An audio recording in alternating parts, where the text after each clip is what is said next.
Hello, everybody, and welcome back to Slow Your Roll. I'm Cody. And I'm Alex. And today we basically just wanted to go over the new public changelog for DC20's update 0.9.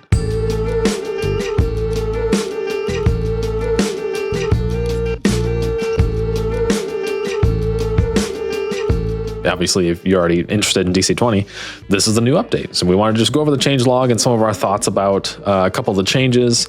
And I gotta say, there is a lot of things they changed for sure. And it's still not perfect. We found a couple things here and there that we think are maybe just typos or whatever. We'll try to hit those as we go too, just to kind of clear up some stuff that we think was supposed to be the case that maybe isn't, or whatever, you know. So, but yeah, we're just gonna get right into it, read straight through the changelog, and let you guys know what's changed, what we think about it here or there. Stuff like that. Boy, oh boy, am I ready to talk about some DC20. It's been a long time since we had an update, and he said there's actually going to be a new one coming out very soon too. So you better believe we're going to do a video for that. But when it comes to passive skills, the very first thing on our changelog here, the formula for passive skills has been changed from 8 plus your bonuses to 10 plus your bonuses. Advantage and disadvantage adds or subtracts 2 from your passive skills now instead of just 5. It's basically like all the skills that are like awareness or whatever, things you don't want to roll on necessarily all the time to see if you notice a trap or whatever. It's like passive awareness, that kind of thing, whatever. So before it was 8 plus your bonuses, and now it's just 10 plus bonuses, which is a lot easier for me coming from 5e. That's basically what the standard was for 5e too for passive stuff. So that's cool. It's just like the average plus your normal bonuses. So that makes sense. And when people ask for passive awareness instead of passive perception, you can say PA instead of PP. Exactly. Better for everyone, really. And then the advantage, disadvantage thing. So that's like some class features will intentionally give you like advantage on your passive awareness or whatever. Which now, before it added 5 automatically to your passive skills. But now with the 10 plus bonuses, it's already a little bit higher. So now advantage and disadvantage just adds or subtracts 2 to your passive skills. I think that's a relatively welcome change. It's probably just a little bit more balanced and less intense overall, I guess. Yeah. And if you want to check that specifically out on the PDF, you can check that out on page 25. There you go. But next up, combat mastery has been changed to combat training. And now you always add your combat mastery to spell checks you make. Spellcasting is not listed in combat training in any class because of this change, since it's not needed. So yeah, basically it's just, why add it to every single class if it's just the static now, Yeah, and most of the time it's like, can you cast a spell? Do you have magic? Yeah. You don't need a spellcasting mastery to get that done. Right. It's like if you're a caster class, you can cast spells. If you're a martial, you can't. Get over it, And if you're a hybrid, you can do a little bit of both, whatever. So that's plain and simple. I think that's fine. Just a little bit cleaner. It just makes the class, when you're reading it, a little bit smaller too. So that's always a plus. Yeah, much as we want to fit as much as we can in with as little on the page. Right. Less word clutter, the better. While we're talking about it, the combat training, and we could bring this up later too, but just so I don't forget, there's a thing with rogues. I think accidentally their weapon combat training was removed from the rogues features now, but we're pretty sure that's like an accident, or, I don't think that's how it's supposed to be, because it's the only martial class like that, and it doesn't really make sense that the rogue wouldn't have combat training with weapons. So I'm going to guess that was just a mishap, and probably not to worry about that. Good point, and a nice catch too, by the way. Literally, you caught it, but I appreciate it. I was like, wait, hold on. You almost got me too. I was like, it was a good catch. I did good. So for the next thing up in our changelog, there were a few equipment system changes. Weapons and armor mastery has been replaced with combat training. You no longer have mastery in weapons, armor, or shields. You have training in those things. And that'll be found under one list of combat training. Also, along the lines of equipment changes, being able to benefit from weapon styles is now a part of having training in weapons and isn't listed in class masteries. Therefore, spellcasters cannot benefit from weapon styles. But yet another armor change coming your way. When you lack training in armor you're wearing, your AP maximum is no longer reduced, and you still add your combat mastery to your physical defense. But you have disadvantage on all attack checks and spell checks. I personally like that a lot, even though it was like maybe more logical that the AP was reduced before and you missed your combat, all that stuff.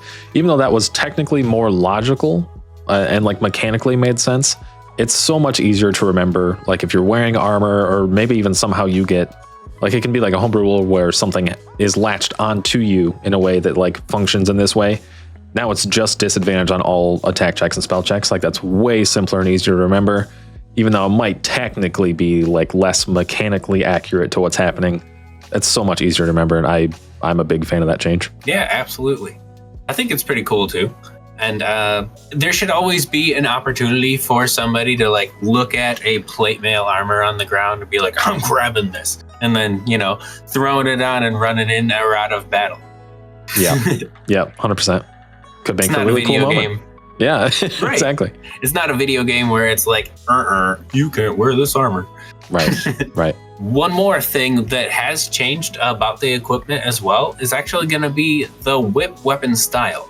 It only gives you bonus damage with melee attacks against creatures further than 1 space, rather than with any attack against a creature further than 1 space. And something that's not exactly on the changelog, but I also caught when I was perusing the beta, we have a new weapon on our weapons list. That's going to be the pickaxe. And if you want to check out the pickaxe, that's on page 74. Okay, moving on to talents.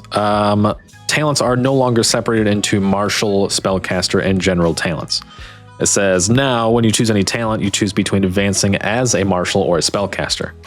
This is another one of those things that I think is totally fine, because it's just categorizing stuff. They're not removing talents. It's literally just like changing the category of martial to spellcaster. I think that's fine.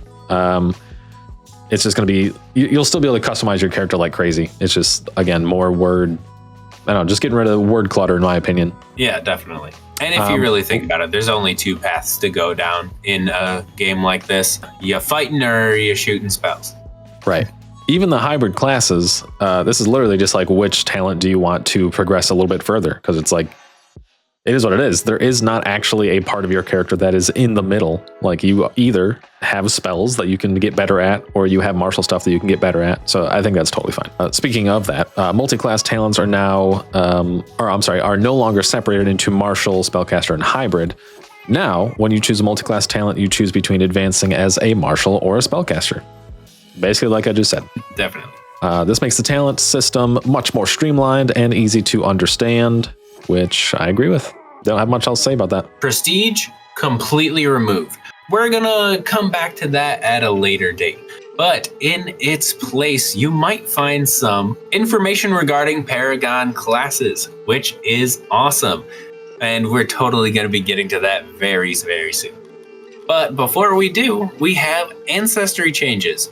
For the most part in the changelog, they just say it's wording changes. But I did find a specific rule change when it comes to ancestries, and I gotta let you guys know.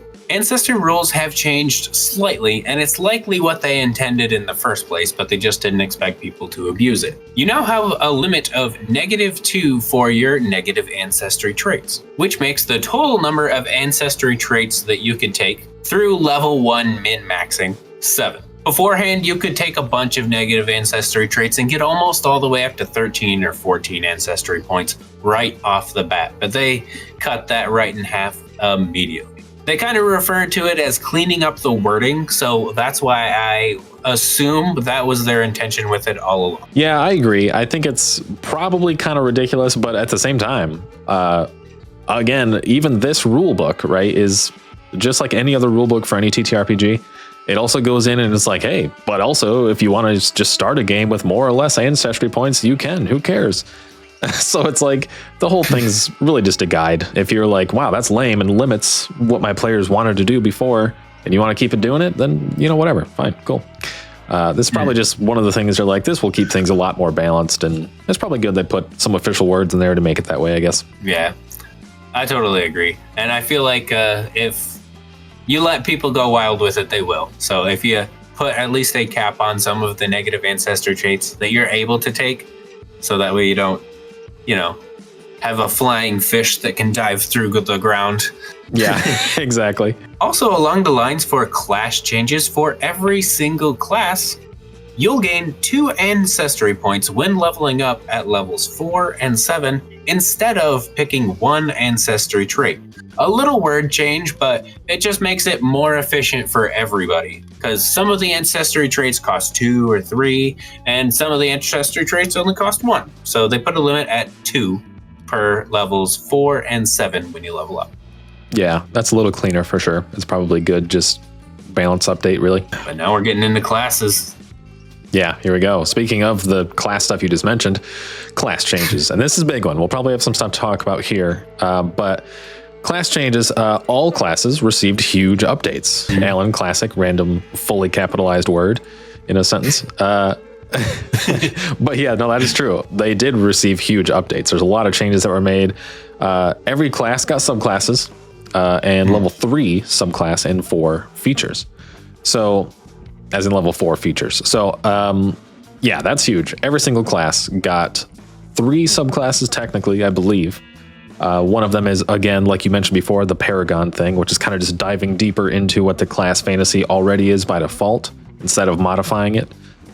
Yes. Trying to be the roguiest rogue. Yeah, exactly. So there's a lot of cool stuff to see in the book with that stuff. But combat masteries have been updated to combat training in each class. Again, just keeping that word codifying consistent. Also mentions being able to benefit from weapon styles is now a part of having training in weapons and isn't listed in class masteries, which is good. Yep. Because in the same way that they eliminated the term spellcasting mastery for every spellcaster, this does the exact same thing for martials, where it's like you have weapon mastery in this, that, and the other, whatever. This is just a lot, cleaner way, less words, less word clutter. Yes, and it also made it very clear that the casters do not have the passive styles to be able to use. Right. Weapon styles. 100%. The last thing in the notes here, spellcasting has been removed as combat training again, because now any character adds their combat mastery to any spell check they make, which is pretty cool. So when it comes to class changes, as far as it goes for the Barbarian, there's not a lot. We've removed brutal blows from the Barbarian at level 2, and that's about it. And if you guys really want to know what brutal blows was all about, when you score a brutal or critical hit against a creature, it must make a physical save against your save DC. Failure, the creature suffers the following. It immediately loses its breath and concentration, and it becomes impaired and can't speak until the end of its next turn. So that's the feature that's probably going to be added into one of the subclasses that we're tackling soon. And I should ask you, Cody, while we're looking at the PDF and going through the classes, do you want to gush about the subclasses that just came out, or should we save that for another video? I feel like that's probably going to be its own video, because there really were 52 subclasses added. That's going to take long. That's going to be a longer video than this one. Most likely, as much as I hate to say it. Like, if we do a deep dive at least, or maybe we'll just do a video of like our favorite ones, our favorite subclasses from each class, or maybe we'll just focus on the Paragon subclass of each class. I don't know, something like that. That's got to be its own video. It'd take way too long. Then that's going to be it for the Barbarian. What's up with the Bard? So the Bard's extra skill points. This might be something that was wrong. We'll get there. The Bard's extra skill points are no longer reflected in their class table and are now reflected only in their features. The extra skill points at level 1 have been moved to the Remarkable Repertoire feature. So there's already some people that have given feedback on this, and it's something we noticed too. The class table for the Bard does not show the extra skill points they get from features. So it shows what they get by default, and then the feature tells you that it adds more skill points here and there. They are like, so their feature skill points that are added are not visible in the table itself. I'm guessing it's just because there was the likelihood that players were making characters that ended up doubling down on skill points that they were getting. And they made a similar change with a couple other things too that we'll get to later as well. But the only other thing for Bards was combat training. Is combat training instead of combat mastery. And Bards no longer get weapon training. Spellcasting is no longer listed. So again, they still have spellcasting. It's just not listed because they're a full caster. They're viewed that way now. They're not any kind of hybrid. So bards no longer have weapon training. They're not able to use the special passives with weapons. Also, bardic performance has been moved from level 1 to level 2, which is a trend we'll see, I think, a couple times over, where some classes had they had a couple different level 1 features. Some of them were moved to level 2 to kind of space out that power gap a little bit more. And Remarkable Repertoire has undergone changes as well. So it now gives you 2 extra skill points. And you also learn 2 spells from any spell list, which was a thing before, but it was a little bit different. I don't remember exactly how. It was like 1 cantrip and 1 spell, and then the skill points weren't necessarily the same, I'm pretty sure. Something like that. They clarified it to make sure it's from the same school as well. Okay, that makes sense. Okay. But the only other thing, the rest of the feature works exactly the same, so that's fine. But the only other thing was the second level features, Inspiring Rest and Counter Charm, have been removed entirely. Which again, yes. I imagine it's just because it'll be something that ends up in a subclass now, or a talent later, something like that. A lot of these things will just be recycled into other places of the game one way or another. So for this one, and honestly probably for a lot of these, I would call this a bit of a nerf. But the main reason why, and this kind of goes without saying, like we just mentioned that 52 subclasses were added at level 3. So before, level 3 didn't have really anything. It was just like another level where some numbers went up, basically. Right. So we're going to see some of these, probably most classes will get a little bit of a nerf, I would guess, just because the subclass that they're picking up at level 3 has entirely new features that will be a buff on their own. So, you know, it's hard to say. Level 3 characters will be stronger now than they were, and level 1 and 2 characters will probably be a little bit less strong, which I don't know another TTRPG where you can make as powerful feeling as a character at level 1 and 2 anyway, to be honest. So, hey, I totally know what you mean there. But for me, I think this is definitely technically a nerf. Yeah. Some of the features have been moved from level 1 to level 2, and a couple of the level 2 features have been removed. So overall, it's a less powerful bard, but you know, seeing your bard in action recently, I don't think it's going to stop it much. Yeah, I know. That's one of the things I like. So all these changes that I'm seeing on the changelog so far, I know we're kind of on like a side tangent a little bit, but all the things we're seeing so far is that the things that were the features that made the class fantasy, like the core, like the very core features, like the bard's help action and reaction being something that you can use, and it's like very powerful compared to other classes. I'm just glad that's still in the game at level 1. Like as soon as you pick that class, you're living out the class fantasy still. It doesn't feel like they've removed anything that, you know, kind of pulls that away from you at level 1, which is good in my opinion. Take us on to the next one. It's a bigger one. Oh boy. All right. So we're on to, in chronological order, the champion, previously named the fighter. And the first thing that you might notice is changed about the fighter is going to be Technique Master and Adaptive Arsenal. Both level 1 features are replaced with new features, Master at Arms and Fighting Spirit. The old Technique Master is baked into Master at Arms, and Master at Arms gives you a technique and 2 extra maneuvers. The quick swapping ability from Adaptive Arsenal, the ability to swap weapons at the start of your turn, has been baked into Master at Arms. And we've replaced Action Surge with Adaptive Tactics, which gives you a D8 at the end of each of your turns that you can use to add to an attack you make or to subtract from an attack made against you. So you really are turning the tide of battle with this one. So back up at the top of the champion changes here, fighter changes. The Technique Master, now being baked into Master at Arms, is cool. But I still love that they kept and are sticking with the Master at Arms giving a technique and 2 extra maneuvers. It really just like doubles down on the whole class fantasy of the champion just being really flippin' good at martial combat. And that's just great. We all know everyone's favorite fighter from 5e was the Battlemaster fighter, which basically just has access to the things here in DC20 that are the maneuvers and techniques.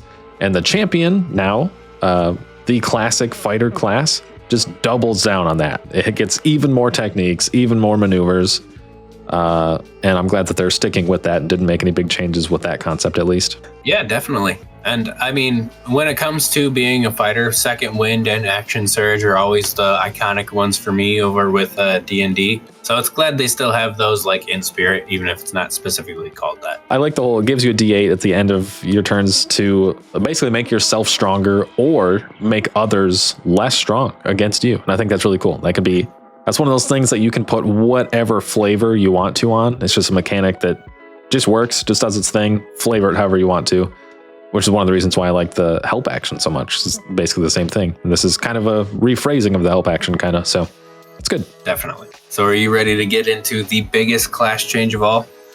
Oh yeah, it is the Cleric? Yep. Okay. I like to call it Cleric 2.0 because we've now added in Divine Orders. The first level Cleric Order feature has been reworked. Now, you divine damage. Your divine damage can be chosen from any elemental or mystical damage type, rather than only radiant or umbral. That's crazy. Sorry to interrupt already, but that's crazy, dude. Do you understand how much of a buff that is for a cleric? Just in general? Yeah, and it's huge too. Okay. So I've one of the last live streams before this one went live, Alan did go through and kind of like mention some of the changes to defense upcoming. And it is specifically the changes to defense that are making this possible right now. Because before, mystical damage was unbalanced, and not in the sense that it was stronger or weaker, but it was literally unbalanced in the sense that mystical defense was always very different and most of the time lower than physical defense. So anything that targets mystical defense had to be less damage to stay balanced. So then you've got skills and spells that are completely unbalanced in damage just because of their damage type and nothing else. And that's going to be terrible for later down the road, like making your own spells, even the devs, like revamping spells and the magic rework and everything else. That was going to be an absolute nightmare to deal with scaling later, where it's like, well, this is a damage type that's this. It's something that you saw in 5e with Fireball. Fireball does an insane amount of damage, and the reason why so many fire spells, the Firebolt, it's the same way. It was 1d10, which is like way higher than most spells. The reason why it was just because there were so many creatures resistant to fire. It was just like this whole thing. So this kind of eliminates that, allowing your divine damage to be whatever the heck you want it to be. Like, it doesn't have to be just a mystical defense damage type now anymore. But I love that. That's amazing. Yeah, that's pretty cool. But thematically, this makes it even cooler because, like, I worship Ember, the god of the forge. Like, obviously your damage is going to be fire.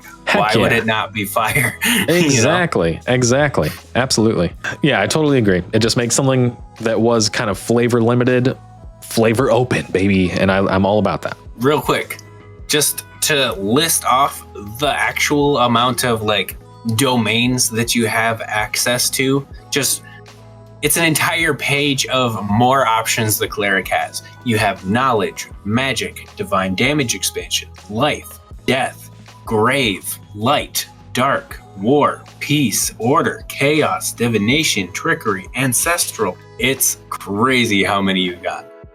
Yeah, very customizable. I think that's super cool. If you're already overwhelmed at the thought, just pick the life one. Don't freak out. Just be a typical cleric, okay? It'll be all right. No, just kidding. But anyway, moving on from that, that is a huge, awesome change. I love to see it. It shakes things up for sure. But so the next point, instead of choosing a sacred role, you choose 2 divine domains from a list provided, which is some of them that Alex was just mentioning. Lots of good options. Lots of good options. Yes. I'm absolutely going to be choosing war and peace for my next cleric. Oh, that could be really cool. Really cool character building. Okay. The next is the Divine Omen flavor feature. No longer refers to itself as a spell. Yeah, and it referred to itself as a spell when all you were actually doing was praying to your deity. So it really only applies to this one class and this one flavor feature. And you don't even get flavor features unless you multi-class like 2 or 3 features from a class. So you don't even get that flavor feature unless you grab a few things from that class. Okay. The next thing, the second level Channel Divinity feature has been reworked a bit.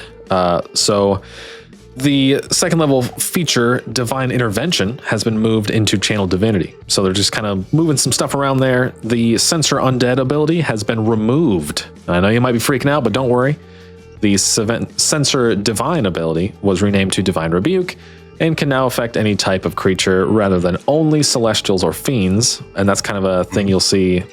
It seems to me that really in general, the Cleric here, a lot of the changes they made we're just like, let's not limit this thing. Let's make sure it can stay open to being a classic, like, religion-themed class, but let's not limit it to that. Like, let's give it the same class features and open it up to different damage types, different, like, target. You're, like, stronger against different targets now, not just Celestials, Fiends, whatever. But if you do look at the wording on that, the way that it's worded, right, it makes it seem like you can do it like, all right, not Jeff, not Kevin, not Carrie, you know, like go down your list of just like actually any person that you want. Yeah. And because in general, obviously that's a bit stronger, it can only be used once per short rest, which is still pretty good. All right, so I'm going to do the biggest change around, the commander. This one's going to take a while. Oh, I know it. There is one and only change with the commander this time around, and we've removed the second level combat leader feature. And another nerf that you might say, but really you're probably going to see the combat leader somewhere along the line. So as with all of the spellcasters, druids suffer the same fate. You got it. Combat mastery was changed to combat training. Druids no longer get weapon training and spellcasting is no longer listed. The balance changes to the druid domain are outright buffs in my opinion. Nature's Grasp now requires you to make a spell check contested by the target's physical save instead of the target making a save against your save DC. So that way you have a chance to get a natural 20 on that this time around, or just them rolling poorly. Not only that, the initial healing done from wild growth has increased from 1 to 2 initially. So when you heal someone with wild growth, you get 2 HP, and if they stay in your wild growth, they get 1 HP for every round that they stay in it. A nice buff to make druids more like healers. Absolutely. I love that. I've always been a big fan of any support class in this game. And that's a really cool one. If you wanted to intentionally make a healing druid, it's just a lot easier to do with their initial class features now. Yes. And I played a crap ton of World of Warcraft when I was a kid, and I know for a fact I was always wanting to be a healer druid, but when you got to turn into a bear, you got to turn into a bear. That is what it is. And speaking of that, there are several balance changes to the wild form. You can now have as many wild forms as you would like, instead of only 2, which, by the way, is crazy. This basically takes the monk's stance features and just like throws it straight in the trash. From my opinion. Yeah. And I do get basically that. like the druid has the stances of the monk now. You could just make whatever animal you wanted plus more. Yeah, and I do get that. I think it's kind of nice, and it's not quite as strong in my opinion as the monk comparison, although I definitely see what you're saying 100%. The biggest thing is like there's still limitations on what you have for wild forms. You know, it kind of shows like you can do these things and like you buy these traits for these amounts of money. Like technically you're still spending the same amount of currency to make the creature. So it's like, it's not unlimited. You just have a lot more options. To be honest, it's so much to keep track of that I'll probably still only make 2 or maybe 3 go-tos that I have like ready to go, just so I'm not fumbling at the table trying to figure out, okay, well, give me a second. I got to make this perfect creature real quick for 20 minutes, you know? Yeah. No, I totally know what you mean. And I would probably have myself a book of like 3 to 5, maybe. Yeah. I'd have an instance where it's like, I'm a dolphin, I'm a bird, I'm a mouse, you know? Like, yes. I'd have my Batman tool belt and that'd be about it. Yeah, and maybe, intentionally make one for a bunch of different situations. That's like, this would be a good go-to for this, which happens often enough. And yeah, for sure. But for the changes to wild form, there's actually quite a few. The duration has been increased to the end of your next long rest instead of a number of hours equal to your combat mastery. So You can stay in your wild form until you fall asleep, which is awesome. And it could even lend to the character fantasy of like the dire wolf that protects the family, but like when the sun goes down, you go be a normal person. Your wild form, instead of a flat 2 HP, now is a flat 3 HP, which you can increase with your wild form points when you transform as well. This is actually literally just a typo. So it is like Alex said, it's a flat 3 HP, and that's that. You know, and you can increase it with MP. That's that. And your wild form, you now get a free one per long rest without spending any MP, which is awesome. I've always said there needs to be a free wild form transformation because that's like the soul of your character as a druid. Yes, I remember one of our first videos on this channel was literally about like just one of the cool things I'd like to see from druids, and it's just let them wild shape like crazy, like in the D&D movie. Obviously, it's not necessarily balanced, but you could balance it and make it work. But whatever. This is a nice way to kind of meet that, you know, a little bit. Totally agree. And one of the last things that were actually changed from wild forms is checks and saves were removed from the wild form stat block. It's just the same as yours. You're not going to have to reference anything else or look at other things. The more consistent you can be to just your basic character sheet, the better. Yeah, and again, one more thing that I absolutely love. It's just way more streamlined, way easier to keep track of. But it's not all buffs for the druid today because we have removed the second level feature, Nature's Rest. We've also replaced the second level feature, Nature's Veil, with Nature's Torrent. When a creature within 10 spaces of you takes elemental damage, you can use 1 AP as a reaction to create an aura around them that causes vulnerability to that damage type. And it makes it easier for creatures to be pushed and knocked prone, which is super, super cool. You get to make your little fire tornado at people's feet, and now they're vulnerable to your tiefling with the fire sword. Yes, this is another one of those things that I think is really cool the way it's worded, because it's mechanics that are just good for the class without a lot of flavor text, I guess you could say, which just leaves it open for you. Like the flavor text, you fill in that crap. Like, you know, like just one more way to have cool mechanics that you are the one to decide how that looks and how it works, and everything else is just like does these mechanics, you know. I like that. Absolutely. And believe it or not, that's all of the changes with the druid, and there were a lot of them. Yeah, that one was pretty significant. We'll keep moving right on to the hunter. So what that is now, obviously the ranger was changed to the hunter. Yes. So that's pretty cool. Well, first off, Alex, how do you feel about that? How do you feel about the change to hunter? Ooh, okay. So I'm actually in favor of changing ranger to hunter because I'm specifically reading the book Primal Hunter, and they've made the ranger class look good. Let's just say that. Okay, nice. So it just kind of came at a good time for you. That's perfect. Yeah, seriously. I'm on book 4 of 11 right now. That's funny. In WoW, is the archer class called hunter and not ranger? Yes, do you know? It is. Okay, that's really funny because I know Alan's a really big World of Warcraft nerd, and I remember him mentioning that way early in development. Like, let's not do a ranger, let's do a hunter. So it's funny. I specifically remember from the cutscenes the trolls being like hunter, you know? Yeah. Okay. So there you go. Okay. So moving on, the ranger is now the hunter. We're playing World of Warcraft, baby. So get over it. No, I'm just kidding. I feel fine about that. I don't really care. Wording in the favorite terrain feature has been updated a little bit, just to streamline it, remove some unnecessary words, and further clarify the intent behind it. Yeah, they didn't really change anything part of it though. Yeah, no. So making new entries in bestiary, the flavor feature, is done when you slay a creature rather than just seeing it, which is pretty cool in my opinion. Because, so much better. Yeah, I mean, it was fine before anyway, but this is just like, it's a flavor feature anyway. So like, it really doesn't matter that much. It doesn't make much of an impact. It's going to be used way more often as like a role play thing, most likely anyway. But I just like that idea. The hunter literally hunts, slays a creature. Now they've learned their prey. And I like that. Totally agree, dude. It also removed the second level natural hunter feature. I'll just keep going with monk here too. There's not a whole lot happened with monk. They did remove the second level flurry of blows feature, which is interesting because I imagine there's 100% a subclass that goes into that because it's still a large part of the class fantasy in a lot of ways. I would imagine so. The next class that has quite a few changes to it is going to be the rogue, We did mention previously about the weapons being removed from the combat training, which totally doesn't seem right for a rogue. That's kind of what they rely on.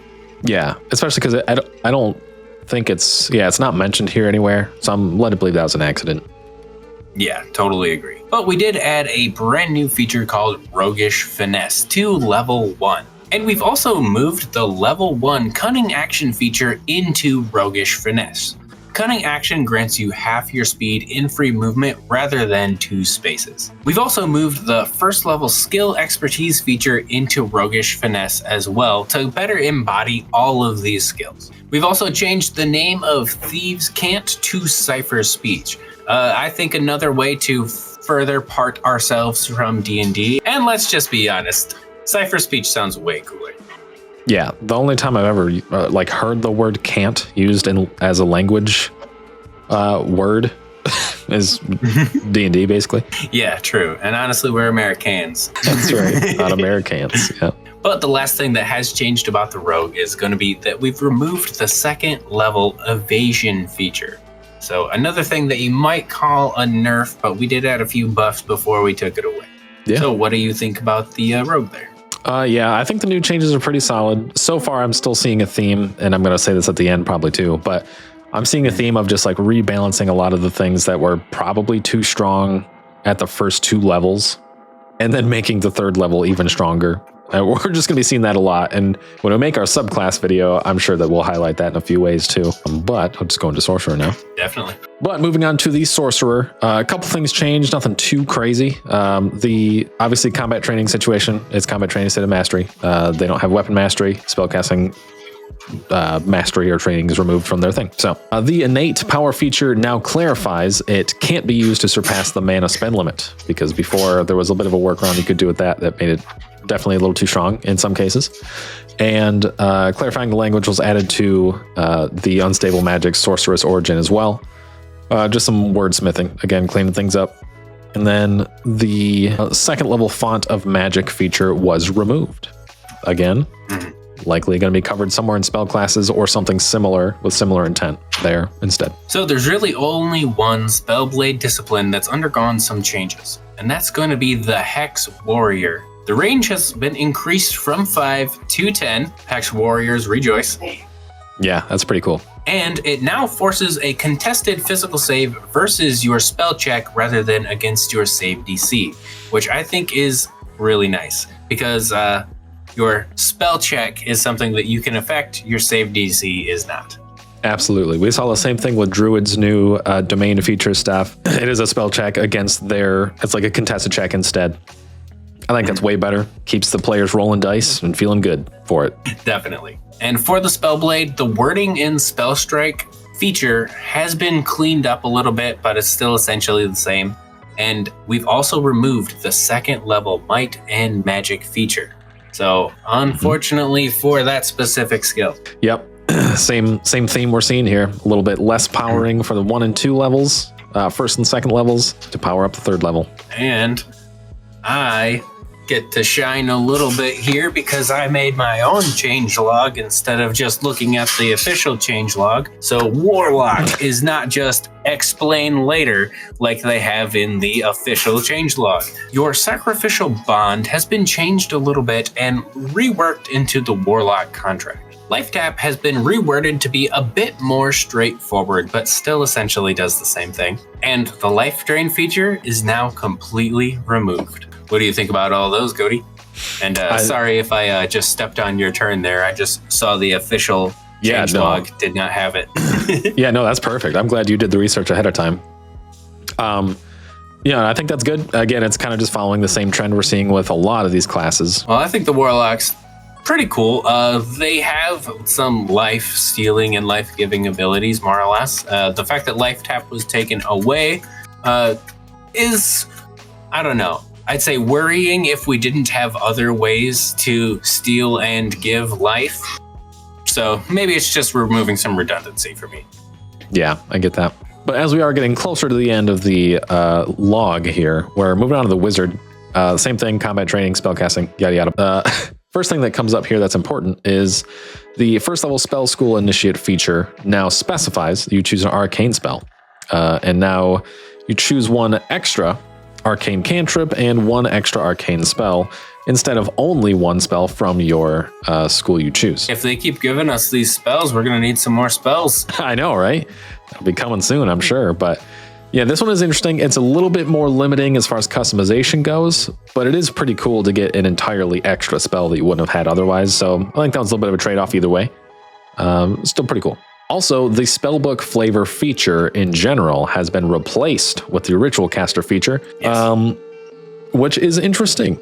Basically, that means, so like ritual caster gives you a new ritual spell every time you gain a wizard feature and lets you learn new ones from other sources. So it's really similar. The intent seems to be like kind of the same goal, really, just a different way of going about it. Yes, totally agree.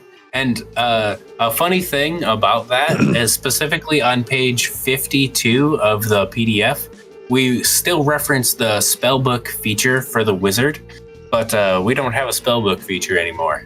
Right, yeah. It kind of like references that as an example for whatever it's talking about. But yes, that's a funny thing. But in general, this doesn't seem like that big of a change to me, especially because Ritual Caster doesn't give you much flavor text again.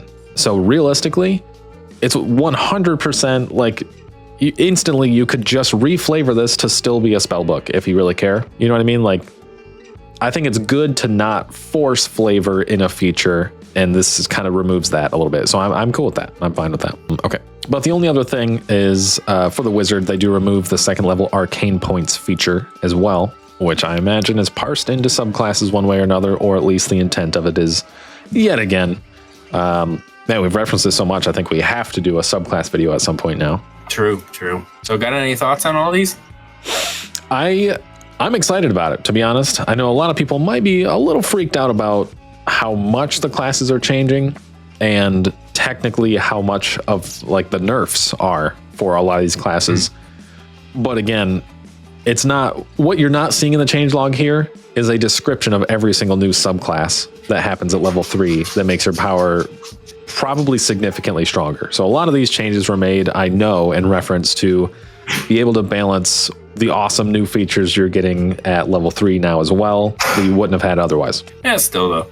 It's nice to look at them objectively though and say, well, level 1 is definitely weaker now, or level 2 is definitely weaker now. So it's good to keep that in mind. Yeah, I agree. I do agree. Especially since I just ran a game had 5 enemies that were almost the same as the characters, and they just decimated them each. Like literally just looked at one of them, knocked them out dead. The next person had their turn, knocked the next one out dead. Yeah, that was fun. That felt good since I played in that one. But yeah, no, you are right. This is one of those games where, again, you make some of the most powerful player characters I've seen in games at literally at level 1, but especially also at level 2. But you are right. This is a noticeable nerf to level 1 and 2 for almost every single class. Except for Cleric and Druid, my favorites. Yeah, right, exactly. But yeah, now I'm excited to play with the subclasses at level 3. It's just one more level. Now I'm going to feel like an absolute beast again when I get to level 3. And that's pretty cool. I'm cool with that. Yeah, sounds good to me, man. I know. I am really excited for 0.9.5 or however they're referring to it as. And he said in less than a month. Yeah. I know. Yeah, exactly. So in his live stream, he mentioned they got it almost wrapped up. They just got to pretty it up in the PDF basically now. But platinum tier Patreons or whatever already have it. So like it's out. Yeah, but right. Like not for us yet. Right, yeah. So there is that. I know that one's gonna be really cool. Again, I know they're making really big changes to the way the defenses work there, and I am freaking excited about it, to be honest. Yes. And that was in like the most recent, I think it was live stream 30 or 31 that Alan kind of goes into that if you wanted to check it out and get some of the details on it. But yeah, I'm excited about that one. Yeah, it's going to be a lot of fun. The thing I'm going to be most excited for next when it comes to the updates is going to be the spell update. Yeah. And then maybe the equipment update, because I would love to know if I get a bedroll or not. Right, yeah. But anyway, guys, if there's anything that you think we missed, feel free to let us know in the comments. But thank you guys so much for sticking around. Let us know what you think, and we will see you all later. Bye, everybody.